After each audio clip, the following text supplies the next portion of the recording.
এদিকে ফের কুলতলিতে বাঘের আতঙ্ক, অবশেষে খাঁচাবন্দি হলো রয়্যাল বেঙ্গল। গতকাল সকালে কুলতলির দেউলবাড়ি এলাকায় ধানক্ষেত এবং চাষের জমিতে বাঘের পায়ের ছাপ দেখতে পান স্থানীয়রা। খবর পেয়ে গ্রামে পৌঁছয় কুলতলি থানার পুলিশ ও বন দপ্তরের কর্মীরা। বাঘের অবস্থান খতিয়ে দেখে জাল দিয়ে ঘিরে ফেলা হয় একটি নির্দিষ্ট এলাকা।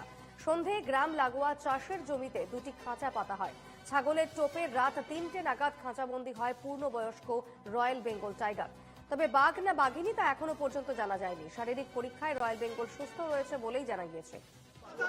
অবশেষে বাঘ মাছ ধরা পড়লো কিন্তু আজকে।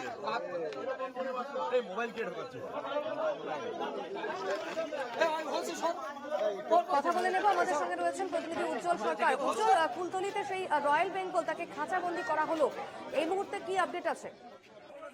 দেখো, এই মুহূর্তে ওই রয়্যাল বেঙ্গল টাইগার যাকে টোপ দিয়ে, ছাগলের টোপ দিয়ে দুটি খাঁচা পাতা হয়েছিল, সেই খাঁচায় কিন্তু সে বন্দী হয় এবং রাত ৩টে নাগাদ কিন্তু সেই খাঁচা, তখন কিন্তু বন দপ্তরের কর্মী এবং বন দপ্তরের যে আধিকারিকরা ছিল তারা কিন্তু সেই বাঘকে কিন্তু তারা আবার নিয়ে তারা জঙ্গলে ছাড়বে এবং তার চিকিৎসা করানো হবে এবং তার মেডিকেল করানো হবে এবং সে এখনো বর্তমানে সুস্থ আছে এমনটাই, এবং সে খাওয়া দাওয়া করছে এমনটাই কিন্তু বন দপ্তরের কর্মীরা জানিয়েছে।